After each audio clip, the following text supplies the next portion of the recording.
what is this? I got this from Gibson. Probably 2000. I want to say 10 or 8. Okay. It's kind of new thing. Nice. Right on. Yeah, Keith. Keith has a question there. Can Toshi tell us that's a about good question. distance Kimmel filming as well? Who? Keith.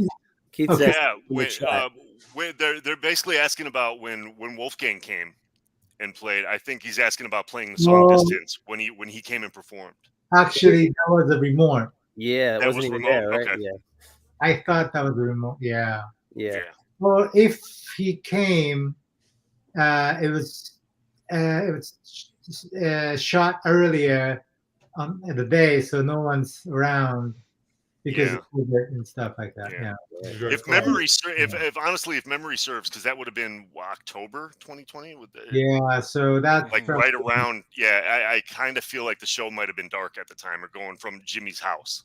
Right, but so in that's the case, he may came to the studio and did it in a lobby or something, but we weren't there. So but he sounded great, I thought. Yeah, yeah, he did. He really did. Yeah, absolutely. So Toshi, do you have a lot of guitar? Do you collect guitars, or do you? I don't really collect. I use, I use it. So, but I have about 50 guitars. Yeah. That's pretty good, Toshi. That's a nice healthy number. It's not too shabby, right there. Yeah. I think you qualify as a collector, bro. Yeah, I would say so. Yeah. It's Not just like a cool you. 50. Yeah, No big deal. Right there. Nice. Oh God, that's funny. Yeah. All right. Where are we at? What we're at? We're gonna do some Van Halen trivia later if we get there. I got something's gonna stump them. Yeah, that'll be later. Okay. So, Toshi, you still play piano? Do you still play other instruments? Do you? I play keyboard for session that I have to write for some project or something like that. I use a keyboard like this, Oh wow. Nice. Well, and sometimes if people ask me to do string section, Right. I could do violin stuff. Oh, that's pretty cool. Amazing. That's awesome. Just in here, I cannot go to different studio and. Oh, really? My life, no. I just here because I can take my time and comfortable, right? Yeah. Do you still have a violin? You got a violin still in the room? Yeah, I do. Yeah. Awesome. In the chat, Holly Lewis asks if what's the most unique instrument that you own? Unique? Yeah, unique.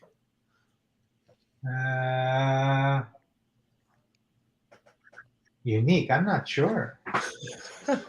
That's the word, right? I get the word. Yeah, unique.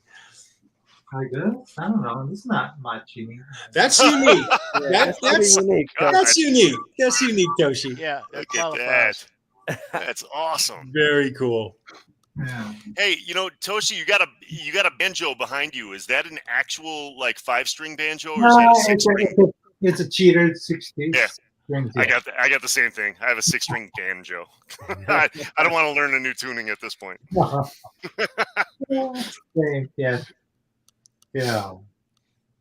JG wants to know how many songs are in an M&M set list. How many? Yeah, how many do you guys got? Actually, we picked a song. We add a few more, so maybe I don't know, 10, 12 for right now. But everybody knows. I mean, Joe knows all of them, and right. So when the new show comes, we put more songs in it, and we just do one rehearsal and do the show, Right. But we were talking about this is what I want to do Van Halen 2 album. The whole thing. Yeah. Yeah, that's good. Really Is that your favorite Van Halen album? One of them, yeah. But that's the first album I owned. Yeah, I think because of the way you described the way that kind of connected with you at the beginning and stuff, you pop that in and gets you up in the morning and stuff. I think that would really be cool if you did something similar to like what Simon Hosford did with Van Halen 1. Yeah. If you did Van Halen 2, start to finish, that'd be cool. Play the album.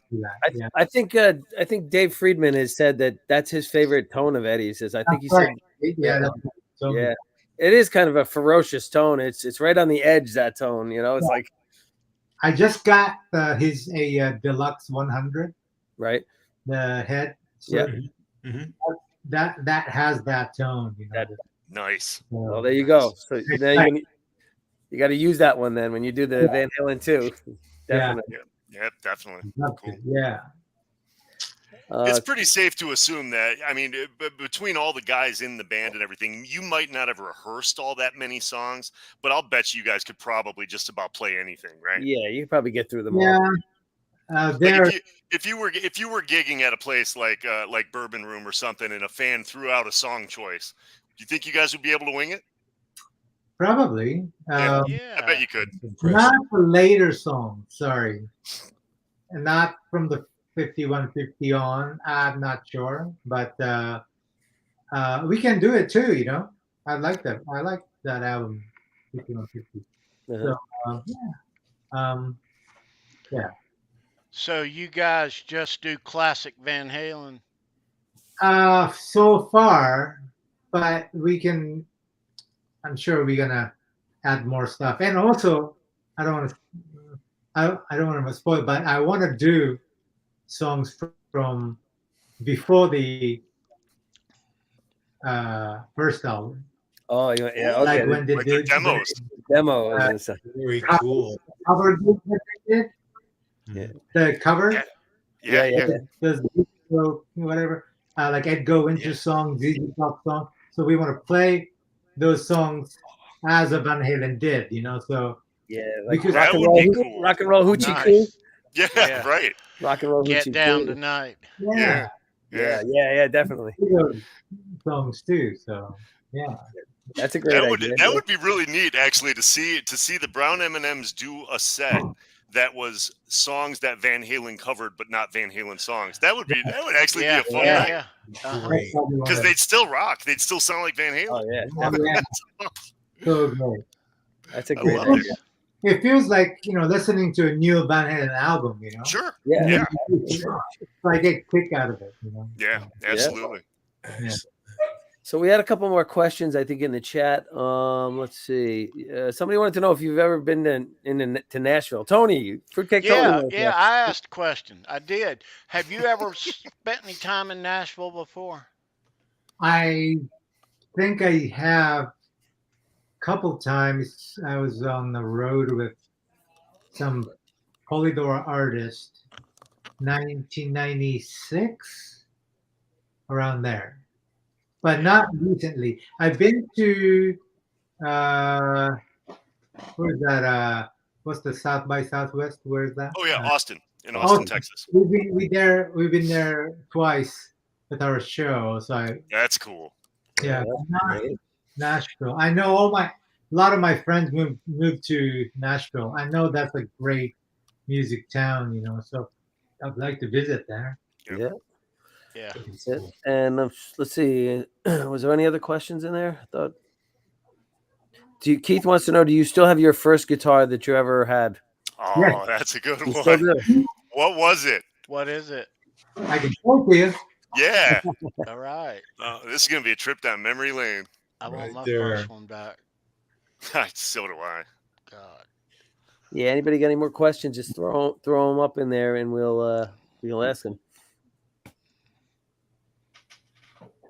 Oh yeah, beer drinker and Hellraiser. Yeah. There you go. That's that. Now you're talking, right? That's right. That would definitely be one of the ones they'd have to do. That would be awesome. That would be killer. Yeah, without a doubt. Oh, look at this! Man. Wow. Holy moly! Look at that! Wow. Okay.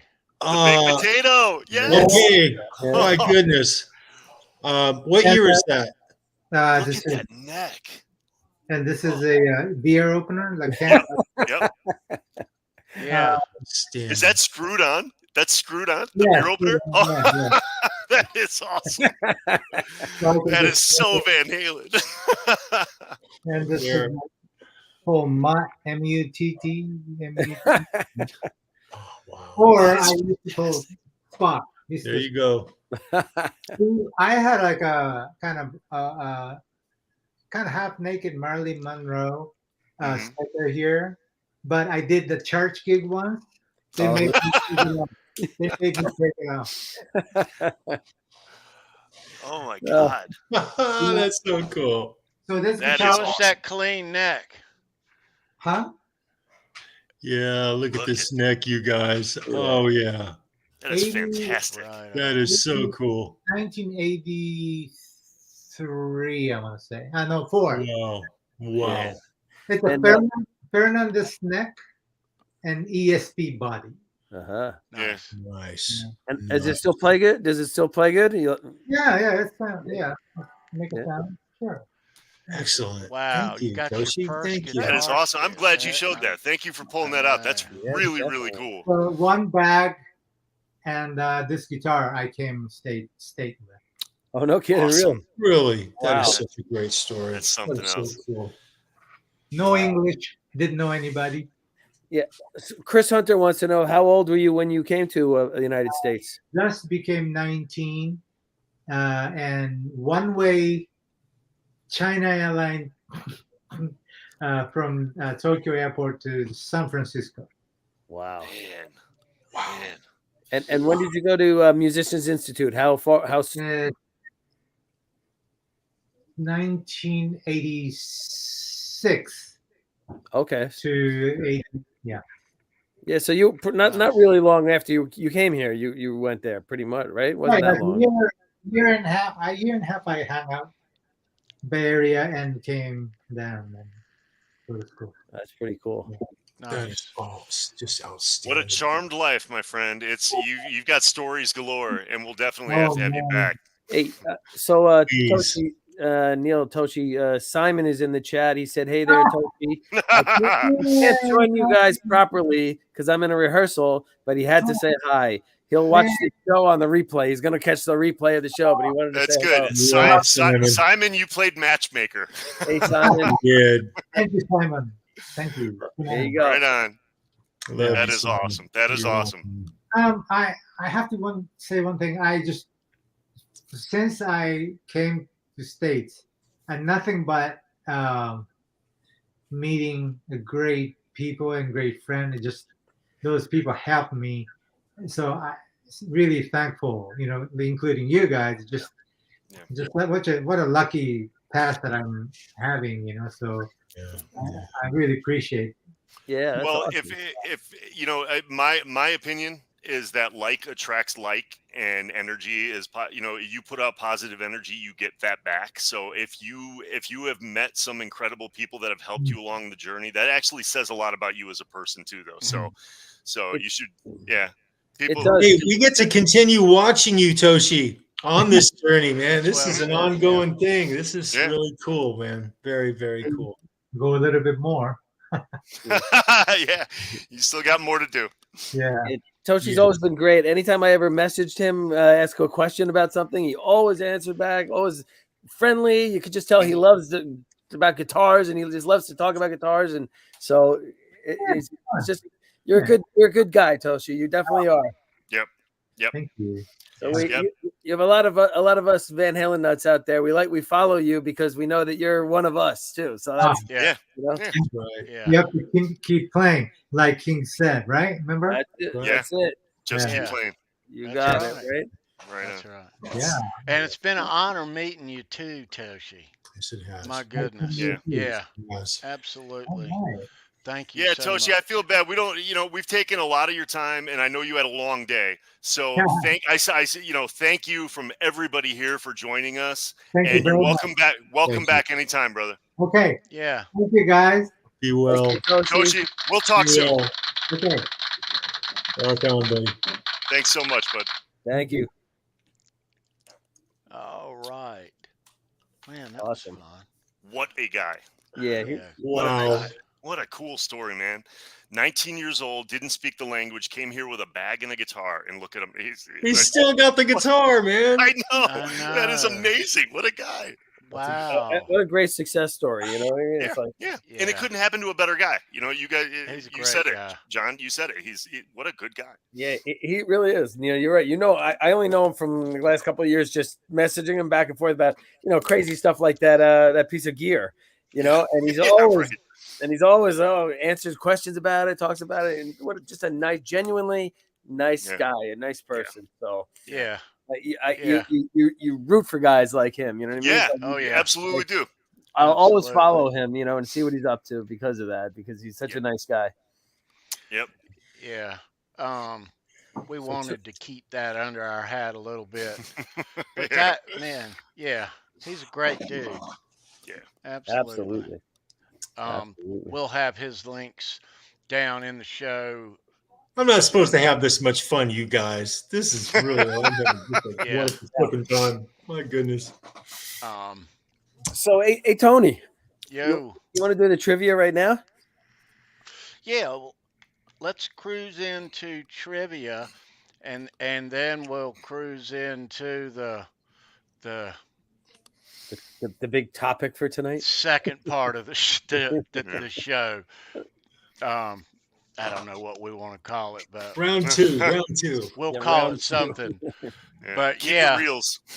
yes, we shall. But let's do some Van Halen trivia, and I think I'm gonna get them tonight, guys. I know I've said that before, but Hey Tony, before you bounce into trivia, I'm gonna have to bounce out, guys. I'm starting to get a little uncomfortable, and I'm gonna go take a pill, and I'm gonna lay down on the couch and watch the rest of the show. So, all right, Neil, brother. love you, man. You be well, bro. Love you guys too. Love you See guys you, too, dude. and thank you guys. Thank everybody for watching.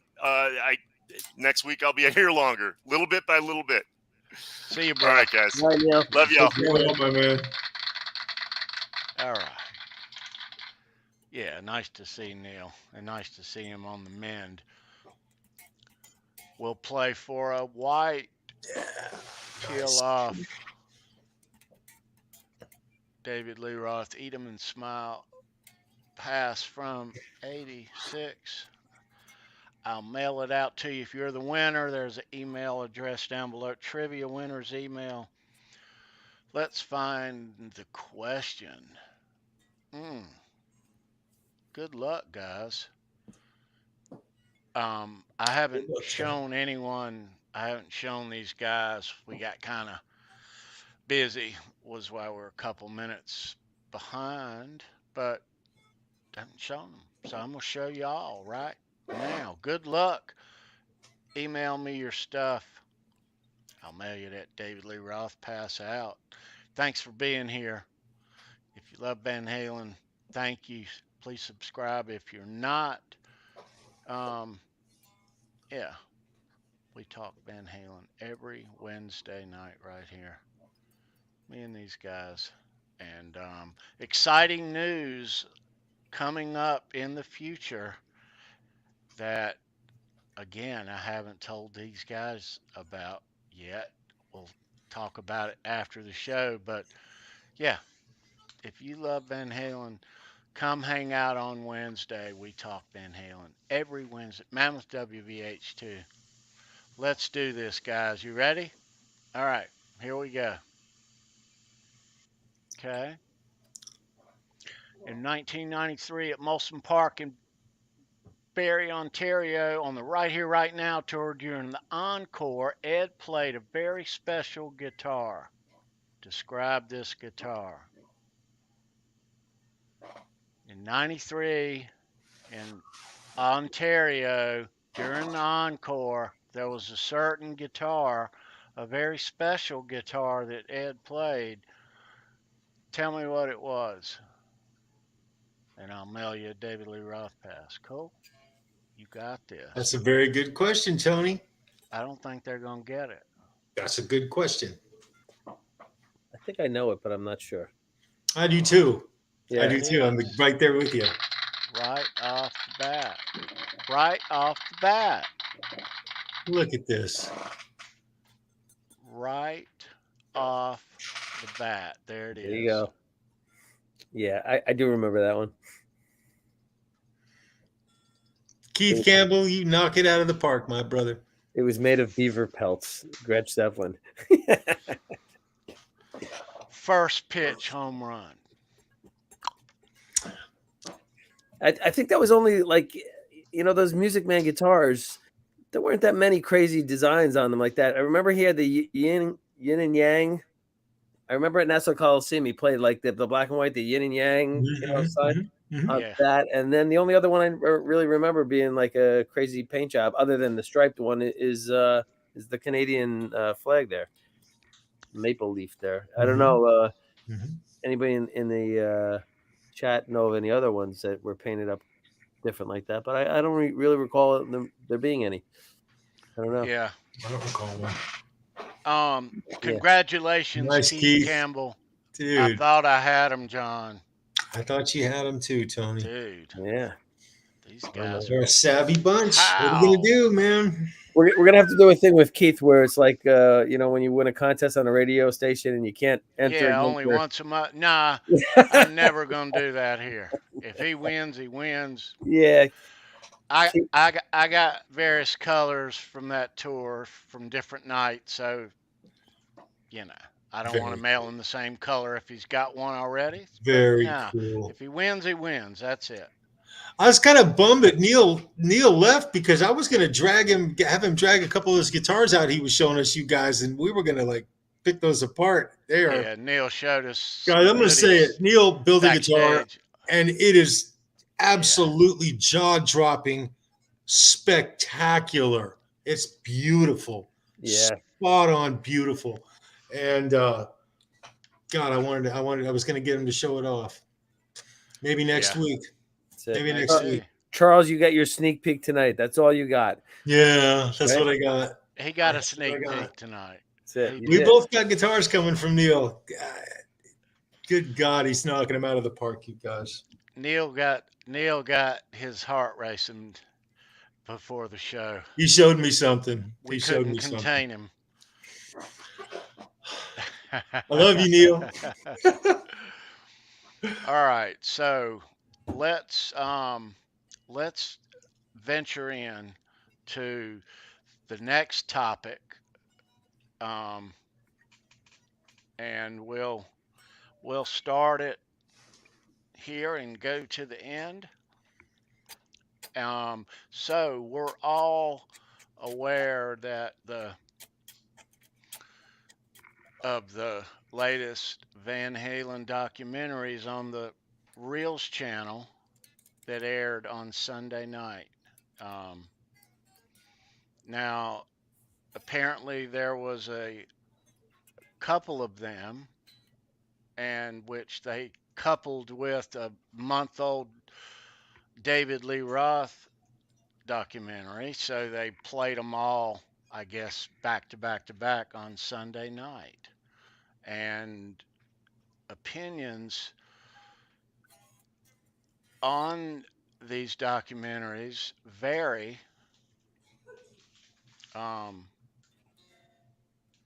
And we're going to get into kind of all of it. I know this is not accepted well in the Van Halen world.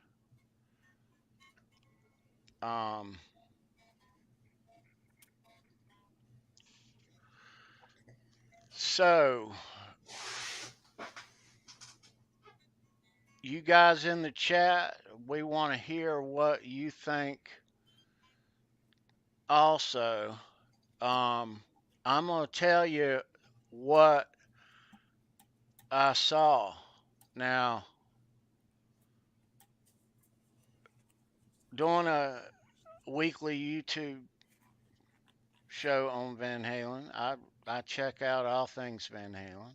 So, Sunday, the David Lee Roth one came on first, And then there was a Van Halen one called Song or Story of the Songs. Okay. And then there was the Autopsy one. Okay. Now, and I think they reran them after that in succession. But the David Lee Roth one, it was already out a month or so, but they aired it all together. Um, I watched them all back to back to back, and I'm not going to tell you what I think or thought or feel now, but I saw a lot of people in the David Lee Roth one that I haven't seen yet. That there was Steve Rosen, Greg Renoff, um, Eddie Trunk, Sam and Mike, various people. Um, in the David Lee Roth one. The one that came on next, the Van Halen one, it looked kind of like the David Lee Roth one. There, I saw Greg Renoff in it. I saw Mike Frazier in it. Um, Eddie Trunk, Howard Stern, Sam and Mike, various people, and they showed a lot of stuff, and it unlike the the stuff that they had put out on Van Halen before, where they have actors, and I forget the name of that thing a couple of years ago they did, but yeah, that was laughable. Breaking the Band. Breaking the Band, thank you. Yeah, that was cheesy as all get out. But so these two documentaries, the David Lee Roth and the Van Halen, the story of the song, they're very almost the same. The same commentators in it, people who we all know. And then after that aired the autopsy one, and I think that's the title. It may not be the title, but now they have aired other stuff. Uh, it it's a series, and they did one on Tom Petty, Chris Cornell, Prince. I've seen them on there before, and they're all cheesy. They're all, whether it's accurate or not, I don't think they are. I don't read too much into it. It's cheesy, it's laughable, but you know, you spend a moment, and then you turn the channel. Mm-hmm. But I've seen them, but this one, it was cheesy, and it's the doctor guy, and there was Steve Rosen in this one, Mm-hmm. Mm-hmm. and it was more medical, more speculation, and apparently a lot of inaccuracies, you know, but you know, their best effort at putting out their brand of entertainment, you know. So, um, like it, and I mean, it, any new Van Halen stuff I'm hungry for, of course, all of us are, but it was cheesy, you know. I mean, you know, um, it, Mm-hmm. it, yeah, it, it, if it were my father or my uncle or my brother or my son, it might be different. You know, Absolutely. I Yeah. might Yeah. feel, Yeah. you know, for When that. it hits close to home, Tony, I it's understand that. personal. We've got to I remember understand something. that. Eddie, the band Van Halen, every member of that band are not just people, but they're public figures. And to all of us, the way we deal with them being public figures is part of being a fan. And so I understand. I mean, I get it. I get why they don't What's like up, it. Polly? I get it why they're upset. It's just blatantly obvious. However, the fans and the media and everything on the entertainer side of Edward, he's still not only is he still big news, but he's gone, and he hasn't lost popularity. His popularity has grown. So when I see these things, I personally, it's not my cup of tea. I love Steve Rosen. I absolutely love him. I love Greg Renoff. I love all these guys. You know, they give us the stories and the information that we all hold dear to our hearts, and that doesn't change. But the word cheesy just comes to mind too with me personally. I don't have any real affinity for this at all. Not that I'm taking the side of the family, because I actually believe that the fans have an opportunity and the right to voice their opinions about, even if they don't like him. If somebody doesn't like Edward Van Halen, they have the right to say that. Yeah, well, You know, they do. I and we put don't a want to hear it, poll. but I put a poll up on this channel on my community about this. If you watched it, or you didn't watch it on purpose, or you happen to miss it, so yeah, vote. And but the votes are spread out. There's different opinions. yeah. What do you And guys there's in the no wrong chat think? opinion here. There is no wrong opinion, Um, because everyone's take on this is personal. You it know, is. Now, we touched on this last week, um, before, but didn't know how, you know, but I didn't know they were going to play them all at once. Um, it was interesting to see Greg Renoff, Mike Frazier, Steve Rosen, um, Sam and Michael and Mike, Sammy yeah, Eddie Trunk, and Eddie you know. Trunk. And so my first feeling immediately when I heard those names associated with this same type of production was that gives a certain validity to it. It gives it certain structure. It gives it, I mean, if they took their time to do this thing, you see what I'm saying? It gives it validity, and it makes it something less than horrible in many ways.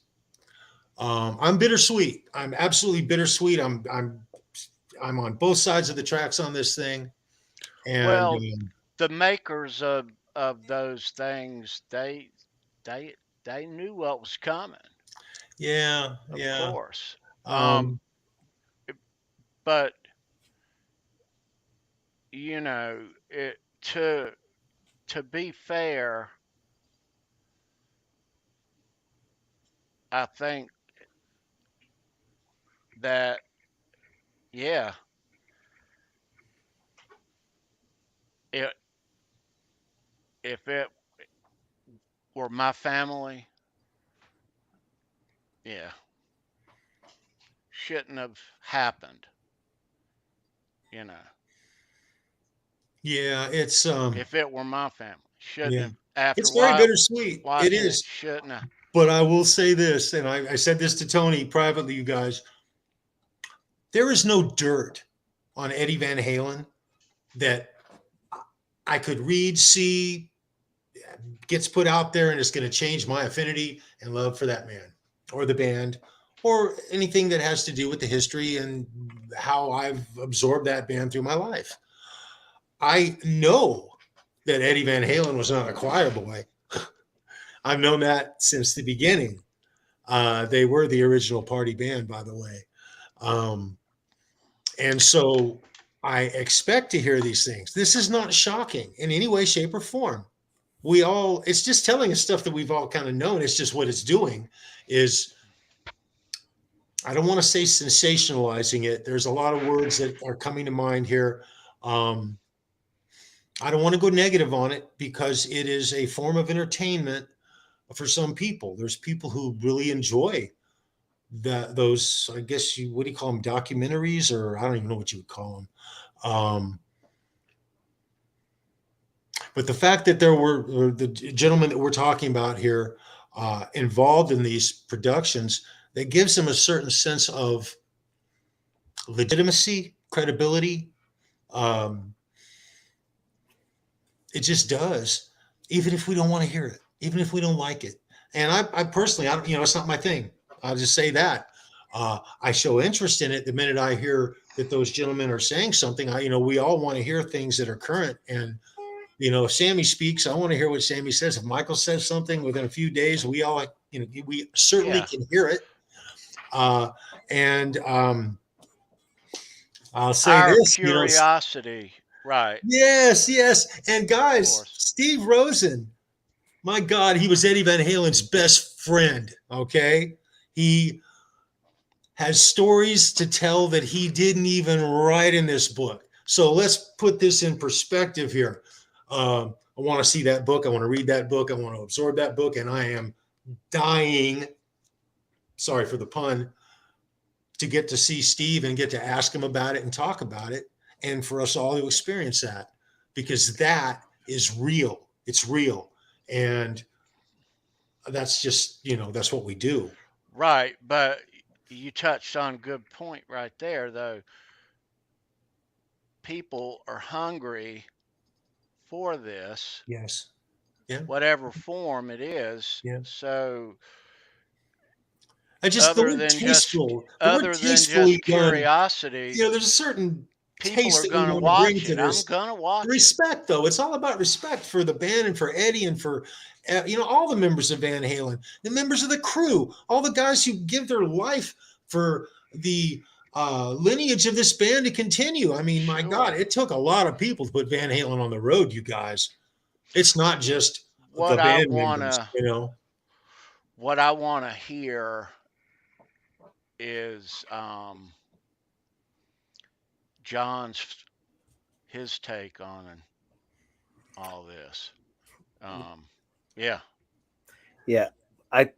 That autopsy crap, I just think it's repulsive. I think it's disgusting and totally unnecessary. The guy's not even dead for 2 years and they're already doing this crap, exploiting it. To me, it's like sensational and exploiting a guy's death from cancer. We all know what he died from.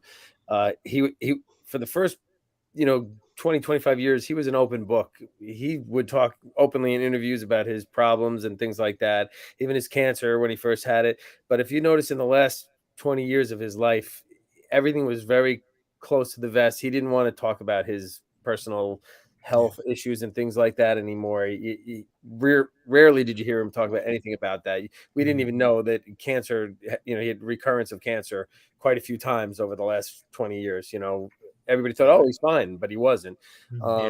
But I just thought it was completely, that show was just completely unnecessary and garbage. And I think anybody that participated in that, it was just poor judgment. They really shouldn't have. The other show, the one after that, I think that was fine, that show. I think it was probably one of the better ones that crappy channel Reels has ever done.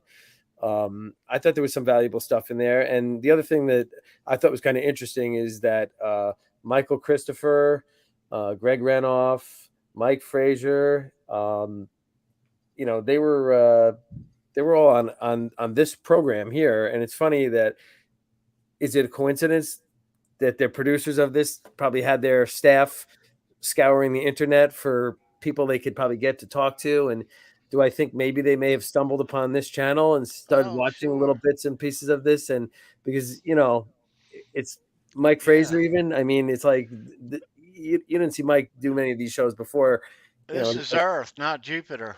Exactly. So I kind of think that they may have stumbled across this channel on YouTube and said, "Hey, with these guys, let's and watch some of our shows with them with these guys," and said, "Hey, let's call these guys and see if they can."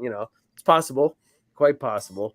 But I didn't have any issue really with that other show. Listen, the family may have issues with all these shows. If Tony, I had said it to you, if they didn't approve of Chris Gill and Brad's book, if they didn't give it the seal of approval, they will not approve any book by anyone. Yeah, if they didn't approve that particular one, they're not going to like any book by anybody, and that's their right. You know what I mean? Too. There was nothing in Chris and it was all in Eddie's words and Brad's book. There was nothing inflammatory or anything like that in that book, and they thought it was too soon apparently for that maybe, but that's apparently that they felt strong enough to voice their opinion, but I'm sure most of the time they see stuff, but they keep their opinions low key, like they've done everything else for many years. I'm sure there's been lots of stuff that we haven't heard of that the families wanted to react to and just not. Sure. It happens all the time.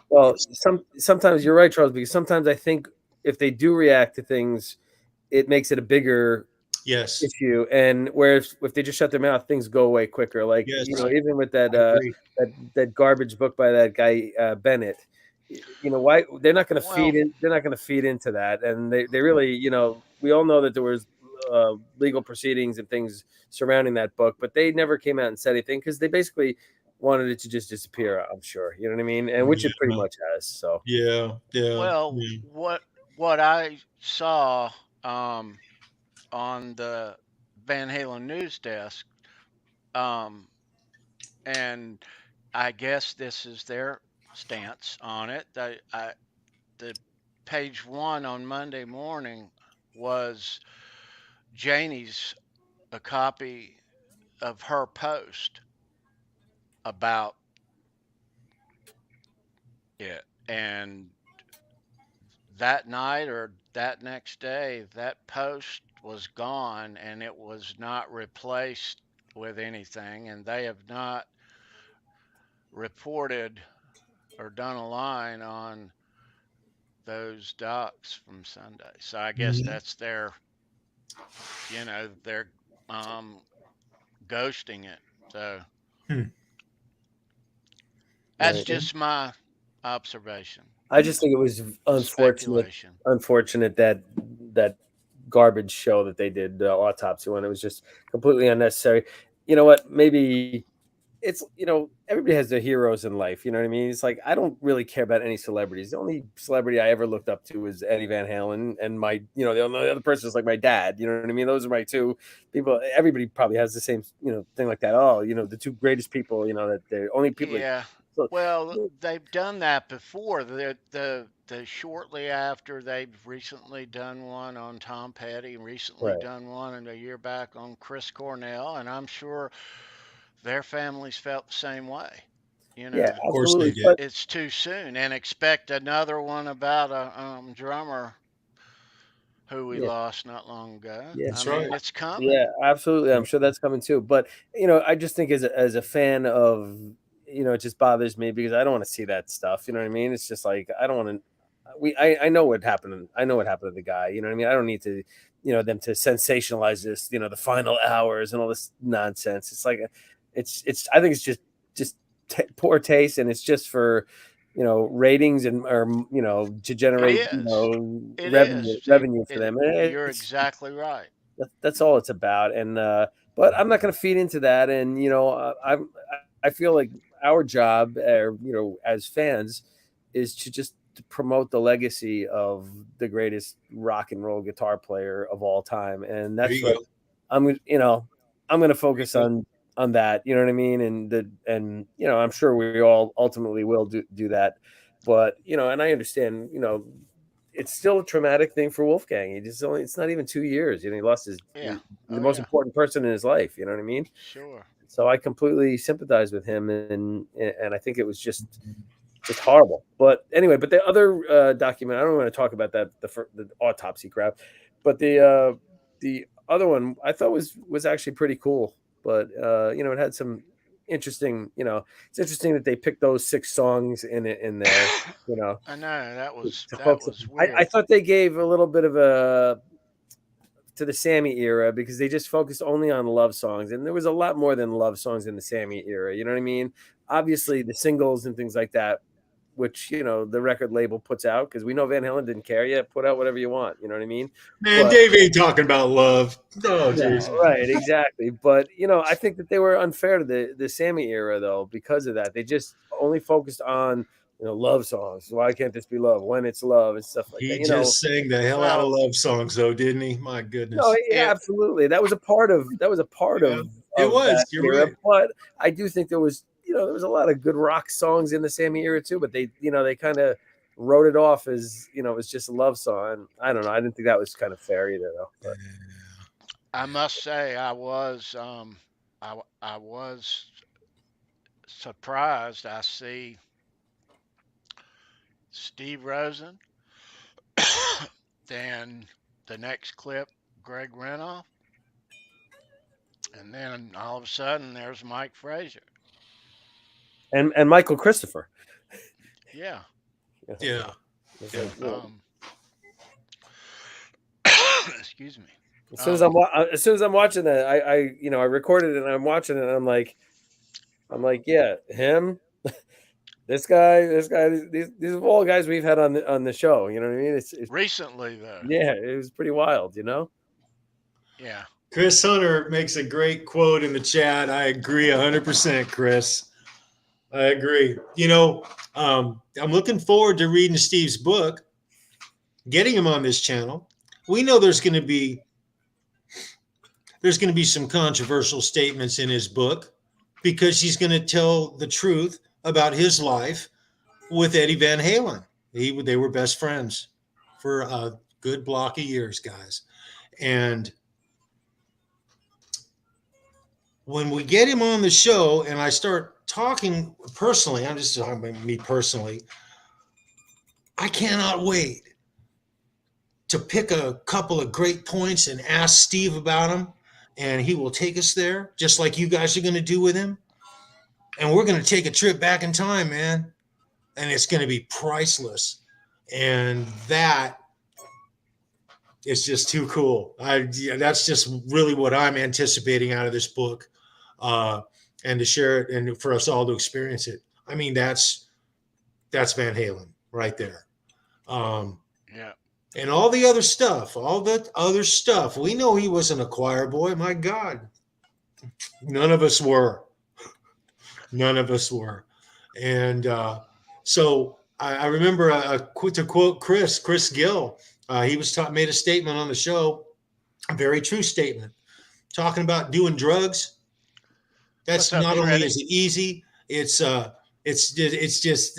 gets uninteresting very fast, very quickly. So that's not something that we want to dwell on. Maybe make mention of it. Yeah. But that's just life. We're talking about reality here, about the greatest guitar player I think that ever lived. And at least in my world and in our world, so that's just, that's my stance on it. So there's gonna be various books and TV stuff and different perspectives. Some may be stuff we all know, some may be laced with nuggets that we've never seen, and some may be a little personal and you think, wow, he should have named that thing a different kind of truth. Yes. But it's different people's perspective. I mean, one of the techs may write a book. Maybe somebody in the camp may write a book one day. Yeah. And we're going to get it and we're going to read it. Yeah. I just think that, you see already that they have the Dave Grohl, Taylor Hawkins tribute concert is already planned and it's I put saw together, something and about that. it's going to happen in London, and look how fast they were able to put that together. The fact that nothing's happened for Eddie yet, I still think that the family is probably reeling over his death. I don't think It's funny you say that, John. I agree with you. And the reason, though, that I feel that nothing's happened is because of Alex. Yeah. That's the whole reason right there. Alex is probably still struggling every morning when he wakes up. Oh, it'd have to be. And and obviously Wolfgang is too. So I just think that's, it's just, maybe they're just not ready. Maybe they were, Alex is trying to push himself to do something, but I don't know how serious all that stuff was. You know what I mean? I don't know. And there's that, and there's other stuff too, just regular, there's everyday stuff. There's age, there's, money, or, not needing it, or, there's a lot that involved, but he's at the end, he's in no hurry. No, I just don't think they're ready. I just don't think they're ready for any of this crap. These shows and things like that, and I just think they're going to be very defensive. We all know how Wolfgang's very defensive anyway, and I just think that Well, we got to also remember he's right to be. Time is against old rock stars, Dave and Sammy, Alex, Michael. Absolutely, that's part of the urgency. I mean, it really is. It's part of the urgency. The longer that we wait, the longer things potentially cannot happen. Yeah. And you know what's bittersweet, you guys? Just when I hear something and I think, that's how I feel. I'm on the other side of the fence. I'm going, I can understand that. Right. It ain't easy. It ain't easy, but it's rock and roll. So I just hope that, I'm sure they will at some point. They will get to a point where, they'll Alex in particular, because I think this is all going to be on him, will want to just celebrate his brother's accomplishments, and then they're going to start to go through some of these, live shows and things in that, and release some stuff to, promote his legacy for the future, like so that 20, 30 years from now, it's not just Jimi Hendrix who's the greatest, Eddie Van Halen is the greatest, So I got you there, brother. Christopher Live Sawa, I'm 100% with you. I'm not ready for an EVH tribute. That's all. Members are officially retired forever. I agree with you, man. And he brings perspective right back to it, Christopher, just like that. It's part of the whole. Totally. Yeah. Holly Lewis makes a beautiful point right there too, all about the grieving process in a couple of years, and it's true. It's true, and people process stuff differently. So just because I might be ready for something, Tony and John may be like, I'm not ready for it. 100%. That's just human nature. That's just the way things are. Opinions vary. That's why we're talking about all this. Hey, Tommy.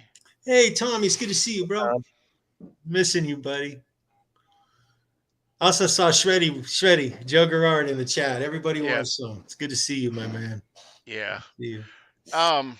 Yeah. So at the end, to put that stuff to bed, that stuff is cheesy as hell over there. Those autopsy, they look like carbon copies of the next episode. It's the doctor guy, and he says basically the same things, and they all look the same, and it's cheesy, and they're all too soon. Not just this one, but every one that they've ever done in the series has all been from a recently passed rock star musician. Sure. Yeah. And so they're just kind of sitting, and as people pass away, they just jump on it. It's like kind of just gives the vibe of kind of just this bandwagon they're on.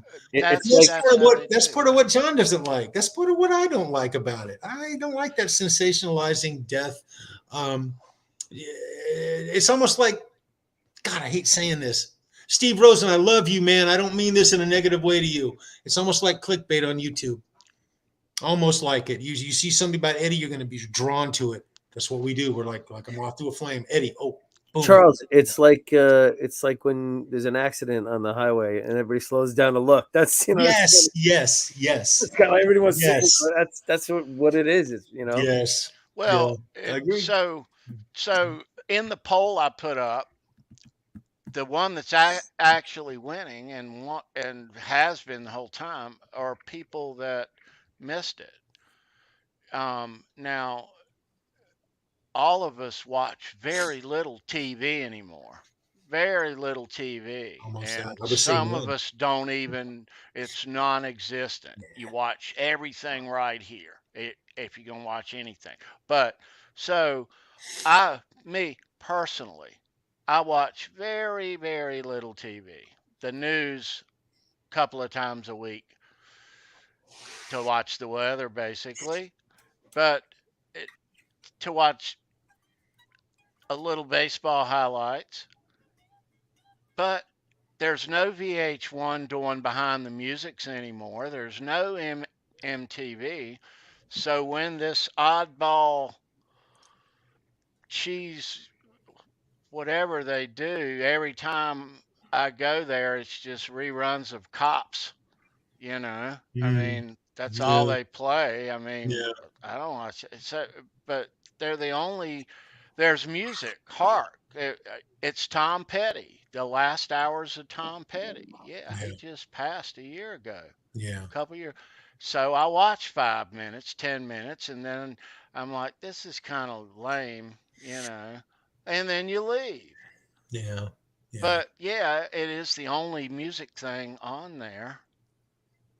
So I guess when you say Van Halen, whether it's a show or a book or whatever, most people are curious and they're going to watch it if they're Van Halen fans. Yeah. I think you're right. I do. I think there's still like a craving for Van Halen stuff. You know what I mean? And it's just like For us, we're lifers, so it's anything new that there is nothing new that I mean a lot of us have seen or heard or whatever, you know. So we try to see if there's anything new, I mean, what's new that I haven't seen before? Hey, I saw congratulations to Tommy, Ben Tom, man, his son, 4.0 GPA, bro. That's wow. Absolutely awesome. Congratulations. You know what, Tommy? That's just good parenting, bro. Yeah, it is. You gotta take a little credit for that. Just a little bit. Wow. Yep. Hop in here, Tommy, if you want to, bro. Yeah. Yeah. So while I have it on my mind, first I want to thank everybody for hanging out tonight. And I want to thank TOSHI for.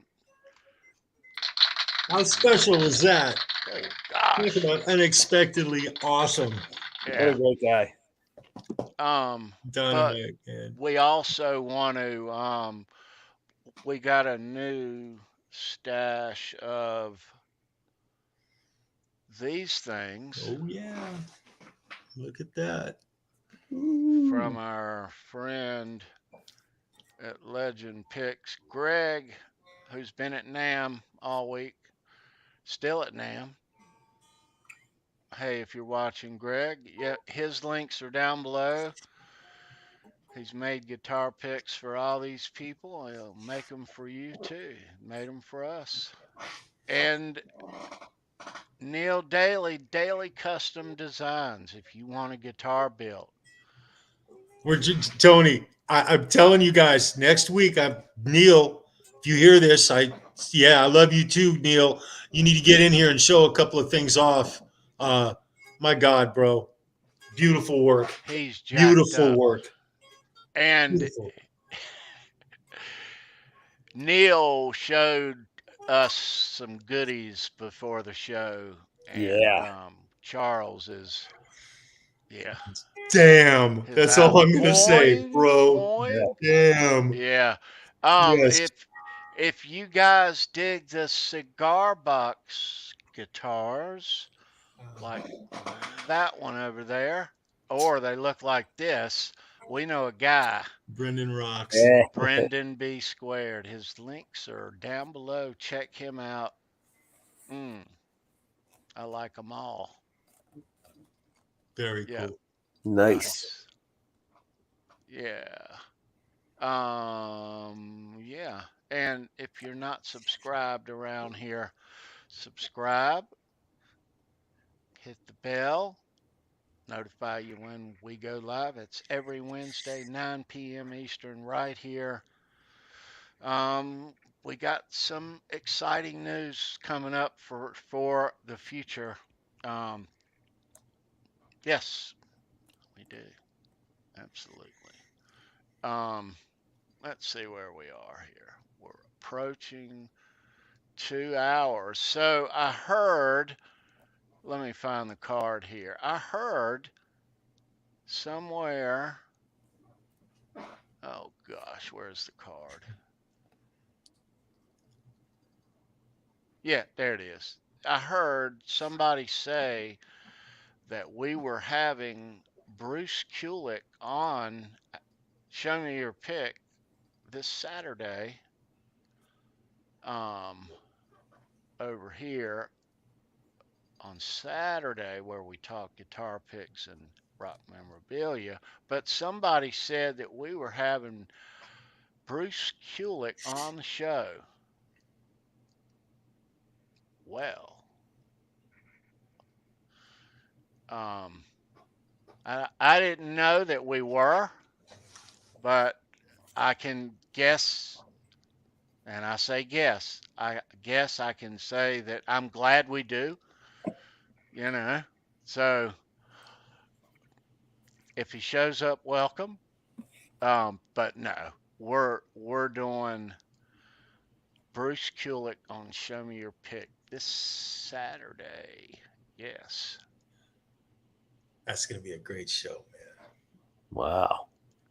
Yeah, a lot of cool stuff, a lot of Bruce era stuff to show.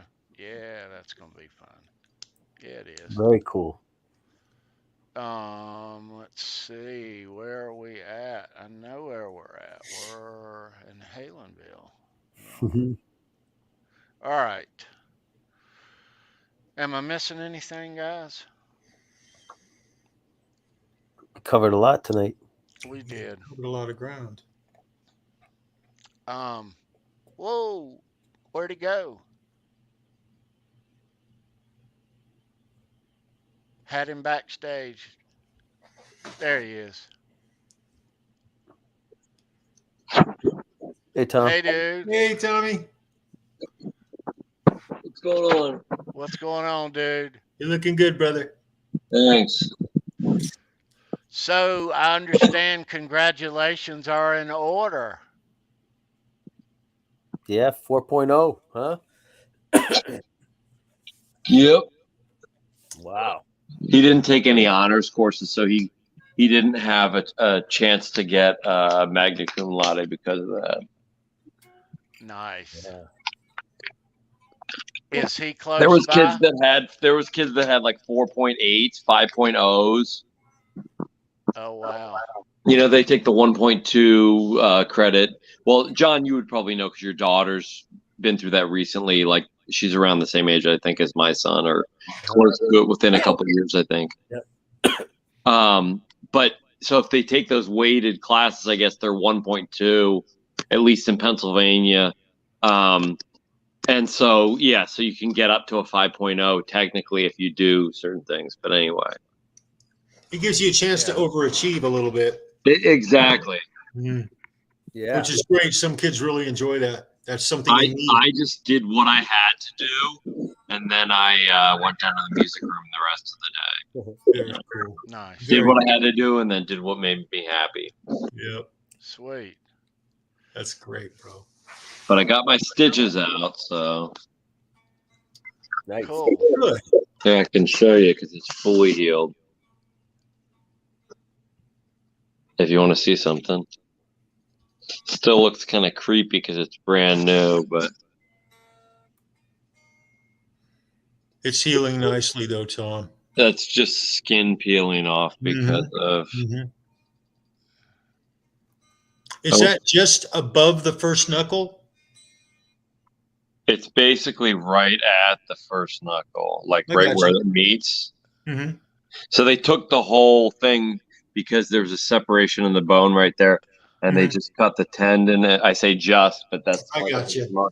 They cut the tendon and the nerve right there, and they had to do it that way and take the whole piece, even though the bone was there on part of it, up into the knuckle because they needed enough skin to wrap over. It's almost like having a graft. Yeah. Interesting. Right. Okay. Yeah. Does it feel like natural? It hurts like a bitch, but other than that,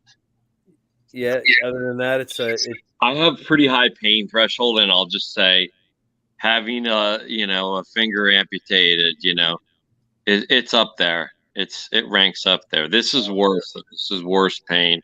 Having your hand bit by a dog and like all your inside of your hand, the muscle comes out, and nerves and tendons come out like spaghetti. That's worse. That's more pain. Ouch. Right. But physical pain is only temporary. It's physical pain doesn't bother me. Right. But dude, like we talked about, but it hurts. It hurts. I'll tell you. Once this heals, you'll still be able to play guitar. Well, I'm looking at they actually gave me a referral to some prosthetics. The thing that will be interesting would be to see if any of my, if my insurance at all, or if any insurance will cover it. So we'll see. But the fact that I'm left-handed and it's my first finger and I use this hand to write as well is in my favor. That it's that it's a necessity and it's not. If I was right-handed, wouldn't be. They wouldn't care. Well, why it's not do you dominant play guitar right-handed? Why do I play the guitar right-handed? Yeah. Because when I started playing, my teacher was a really enlightened guy, he was an okay rock player, but he was a phenomenal jazz player. So you're totally left-handed. I would never tell him that. I'm totally left-handed, 100%, yeah.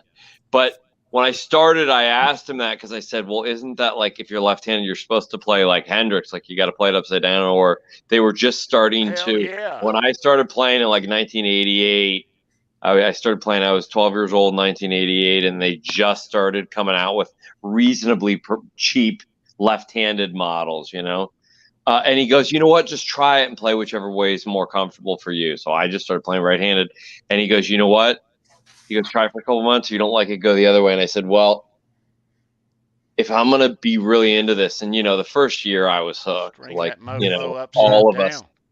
So I was like, you know what? I'm not going to limit myself because I went to school, actually, music school with a friend of mine that plays left-handed, great player. But it's like, I think he is, he's a professional player and he has 6 or 7 guitars because he's like, you're just such a bitch to get. And he plays regular left-handed, Yeah. You're almost better if you're going to do that to play either like Hendrix and restring it or to do, what's his name, like Eric Gales. Restring it. That's what. So you've done it your whole life, though. So. Since I was 12. Too. I write with my left hand. I use a fork with my left hand, but I do things right-handed too. Though it's weird. I'm not. You're ambidextrous. I'm 100%.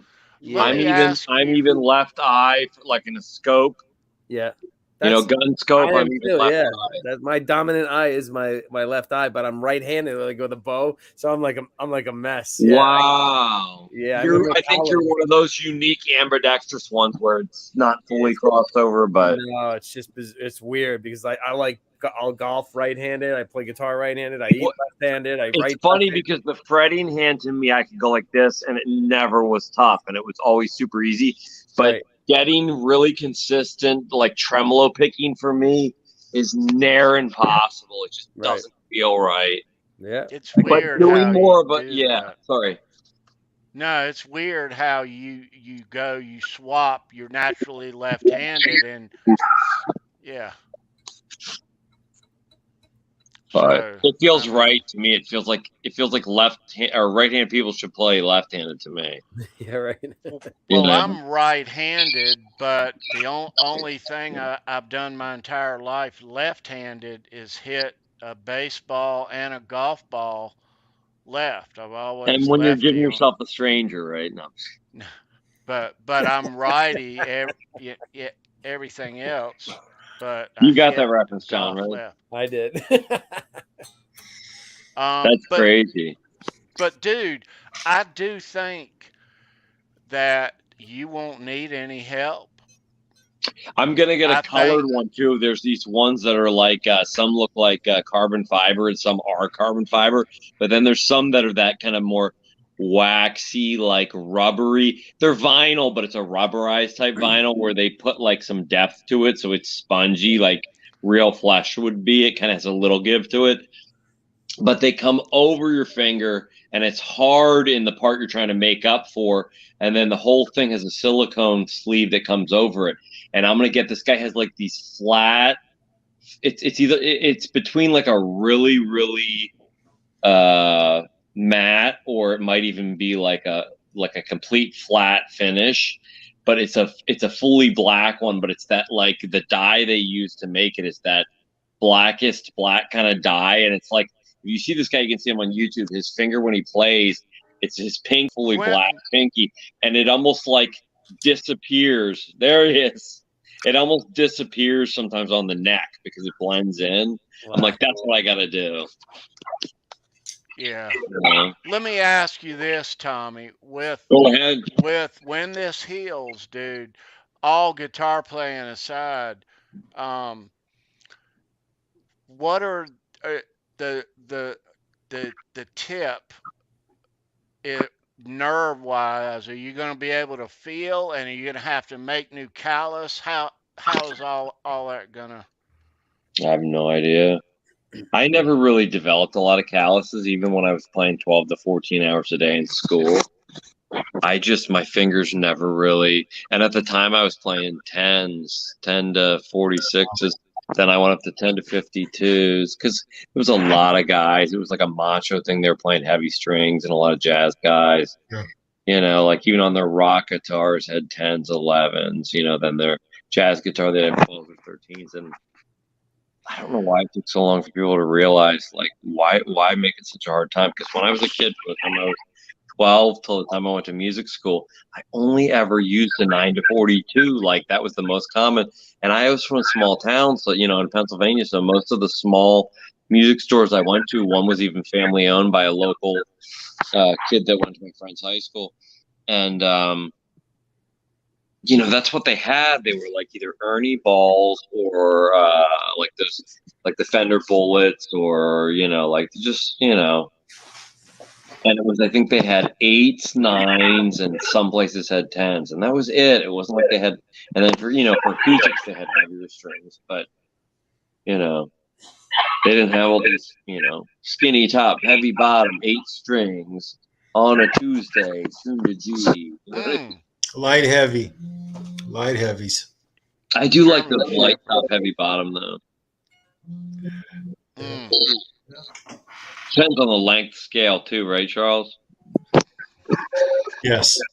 Like on a 24 3/4, I like the 10 to 52. They just feel, on that Nags guitar I have, they just feel like, they feel like a really light 9. Like they feel really spongy on that, and a 9 would just feel like strings, you know.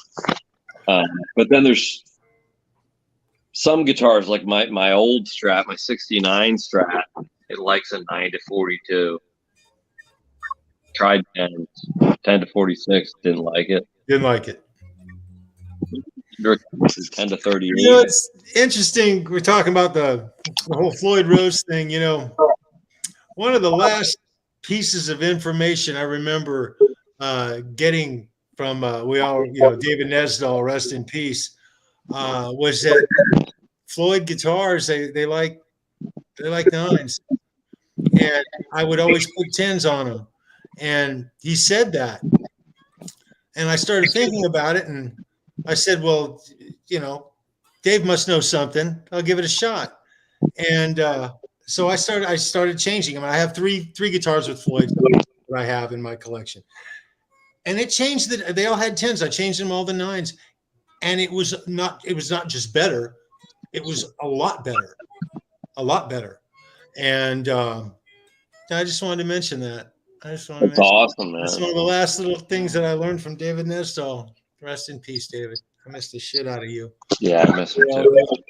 I was talking to Ty Price the other day, and he sent me a photo of Eddie and his, like, from about 2015 in his little workshop at 5150. And he's got, you know, the Frankenstein on the table there. Yeah. And right, Ty pointed out, and there was a box of D'Addario strings, and they were 8.5s. Interesting. Very interesting. Yeah. I was like, good eye on that one, Ty.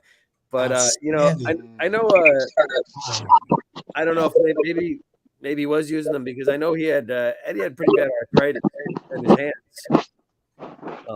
You know, in the last, I guess, 10 years, you know what I mean? So did you ever notice in live interviews that you would see him take his fingers and literally just he would stretch them out as he was talking? I've seen him do that now. I've noticed it on 3 separate occasions now in videos that he did, where he just making a comment and the camera down, he would take his fingers and spread them out on his left hand. Yeah. I still found that really cool. I don't know why I mentioned it.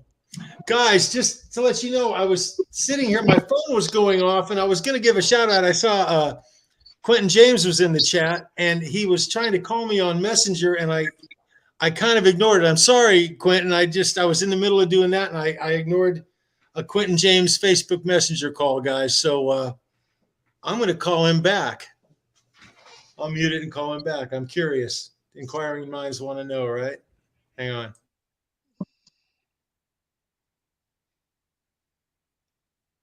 Glenn said he has Cindy fingers.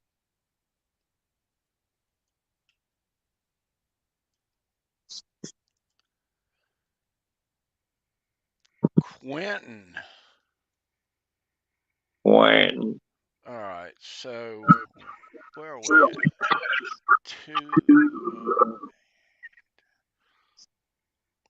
All right.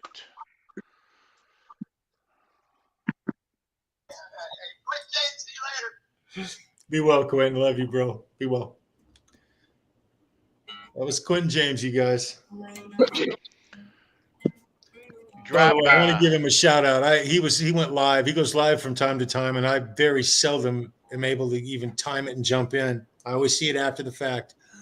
And the other day, he was just sitting there on the couch, and he was going through some tones, and he was playing songs. And I swear to God, he must know. I don't know how he retained. How do you retain all the songs you know? I've learned in my little guitar career probably 200 songs. But I don't remember 200 songs. I remember a very small handful because they're the ones that I maybe just play all the time. But he'll sit there live and he will literally bust it. He'll go through 15, 20 songs. And he doesn't repeat a lot of songs. He knows a lot of songs, man. You rock, Quentin. He's one hell of a guitar player, you guys. And I have a feeling he played a shitload of gigs in his time. Yeah. And if you do that, those songs stay in your head. Yeah, that's got to be it. I smoked a lot of meth. I know a lot of jazz guys. There's one dude I know that knew over 1,200 jazz tunes in his head. Wow.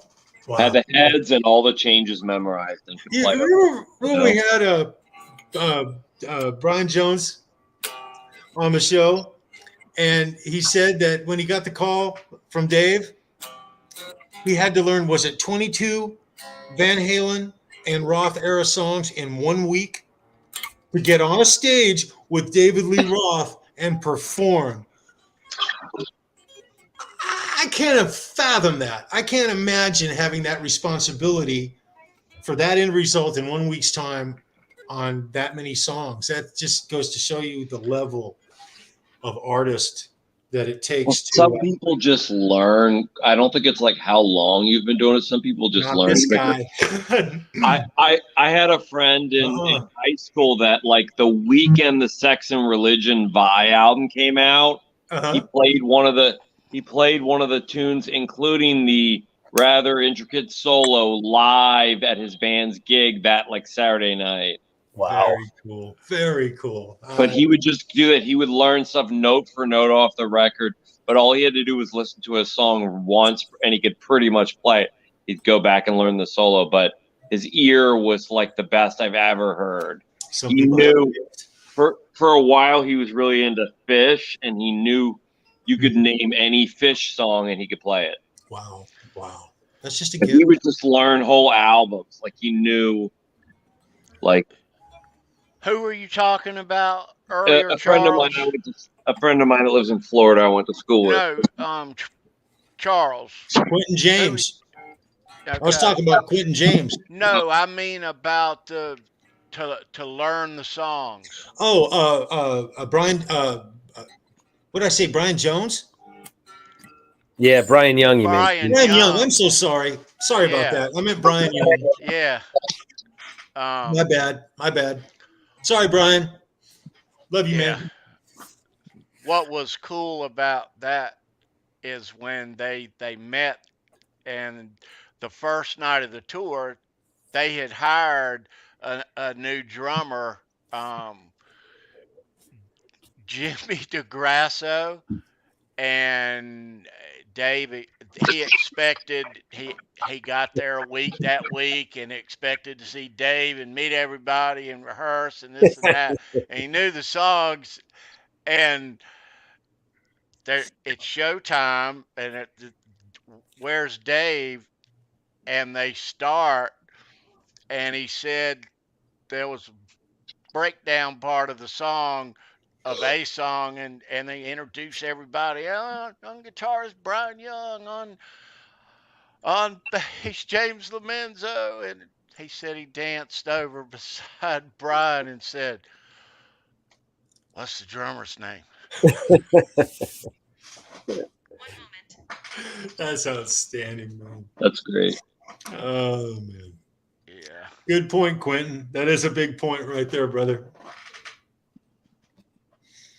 Janice, Lala's in the chat. She's left-handed but plays right-handed. I'm trying to think who they are. There's a bunch of pro players that are left-handed, but I can't think off the top of my head. They play right-handed. Well, somebody mentioned Steve Morse. He's left-handed, but he plays right-handed. Steve Morse? Michael Anthony. Yeah, he's one of them. I forgot because I met Steve Morse a couple times, and that's the first thing I asked him. He's left-handed. That's because we were talking about the picking. Now, it's kind of funny, though, because with my right hand doing the picking, I'm not as proficient with a pick, but finger-style stuff I find easier that way. You know what I mean? Yeah, yeah. But, I mean, it's probably about the same because it's a trade-off. It's like 6 of one, half dozen of another, you know? It's, you know. This might be easier, but that's more difficult. But. Maybe it seems easier because you've compensated and you've done that. You know. There's no substitute for time, though. I mean, you just gotta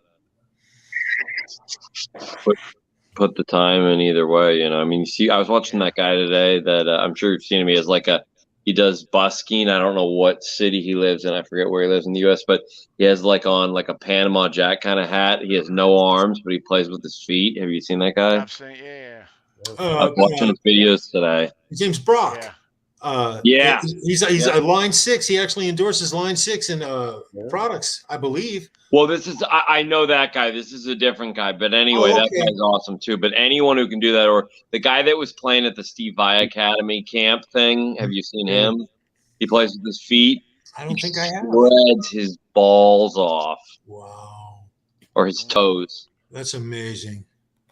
You know, he's playing Brett, I can see picking. Well, if you've ever seen it's like, you know, the Django thing with 2 fingers. He has to move his foot a lot because you can't get that full 4 fingers dexterity. So you just have to move your hand or foot, I guess it is a lot more. But, you know. Interesting. Well, where there's a will, right? Yeah, you can't stop the music, man. I know. Have you seen the video my mother sent me actually of 3 guitar players playing Halenville at the same time on one guitar, with six hands on the guitar, 3 on the neck. You had that on your Facebook page, didn't you? I didn't. I don't use Facebook anymore. My mother had it on hers. I'm trying to think. That sounds familiar to me. It was going around. I don't know where she got it. It was pretty cool. But they're reaching over each other, and they had like 3 hands plucking and picking and playing harmonics, and then 3 hands down here fretting. It's crazy. Isn't that wild? Everyone gets 2 strings. That's how it works. But all on the same neck. That's what was crazy, for the neck part. Yeah. And it was a lot of tapping too. Yeah. Absolutely cool, man. All right, guys, we are gonna wind things. This has been a fun show, you guys. Yeah, this has been a lot of fun. Yeah, I wish I could have. I just caught the tail end when you guys were. Yeah, you missed our guest, Tommy. I'm sorry. You missed our guest. We had TOSHI tonight. Yeah, I saw just like the last 3 minutes or whatever when he was on, but yeah, Kyan wanted to go for. Well, he actually wanted to go for like this really good barbecue, not too far from where I live here after graduation, and graduation took forever to begin with, but then they closed. They'd already closed at 8 o'clock, so they were way closed by that point. So we eventually got to this local place that's like a traditional Mexican place owned by Mexican family, authentic. Nice. Really good stuff. Like they have gorditas, but I'm not talking Taco Bell gorditas. I'm talking like their own, Yeah. Oh man, I'm gonna get. But I just got the tilapia tacos, Oh man, it's always really good. It's tacos, We'll tell him congratulations. Yes. Yeah, definitely. Absolutely. That's strong. 4.0, baby. Not bad. That is strong. All right. So we'll be back here on the channel Saturday talking Bruce Kulick. Someone wants to say hi real quick. Come here. You can hold it. Hey, buddy. Hey, buddy. Hi. Fruitcake Tony. Congratulations. Those are great grades, bro. Great grades. I told you got 4.0, right? Mm-hmm. You did it, man. Thanks, guys. Welcome. Are you a graduate? Yes. So listen to this, because the program he goes to, they said, oh, well, if you want to come in Thursday, you can, because all the students except seniors graduating have to go in for a half day Thursday. And I said, Kyan, well, it's up to you. There's no classes. You just have to go until like 11 or 12.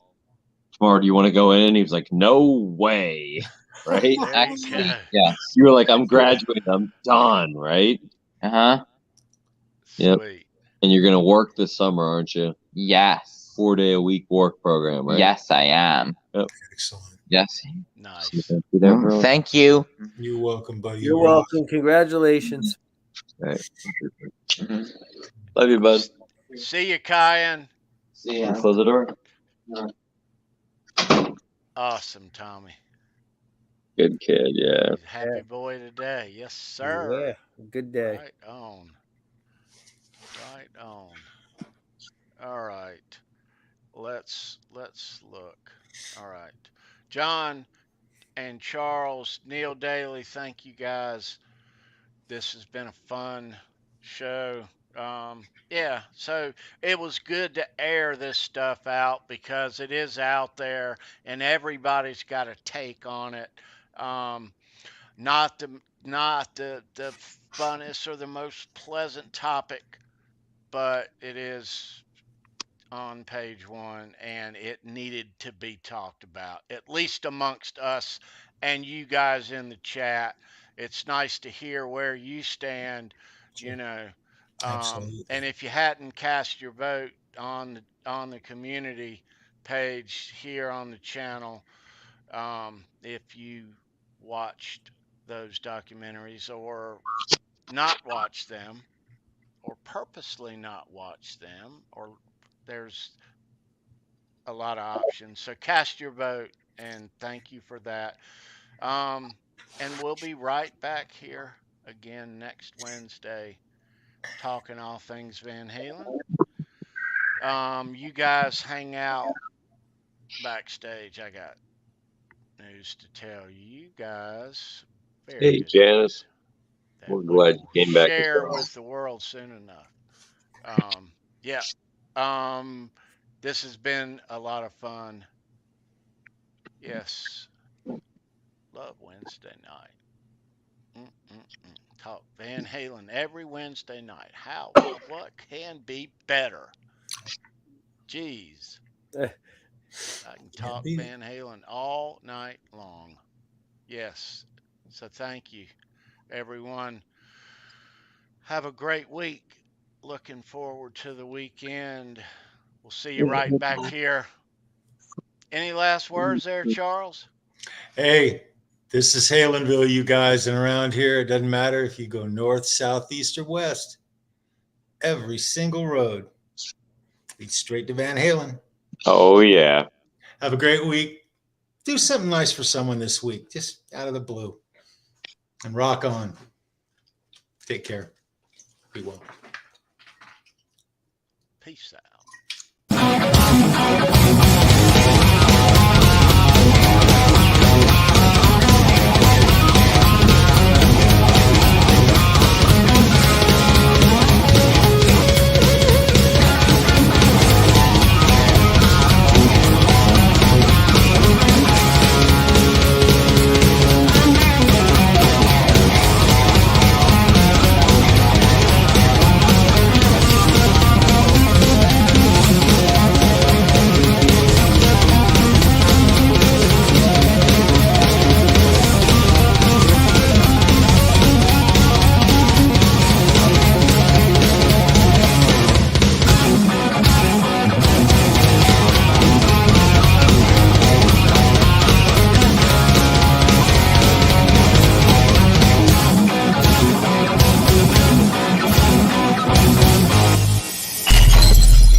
Oh, I do love that. That's really neat. News.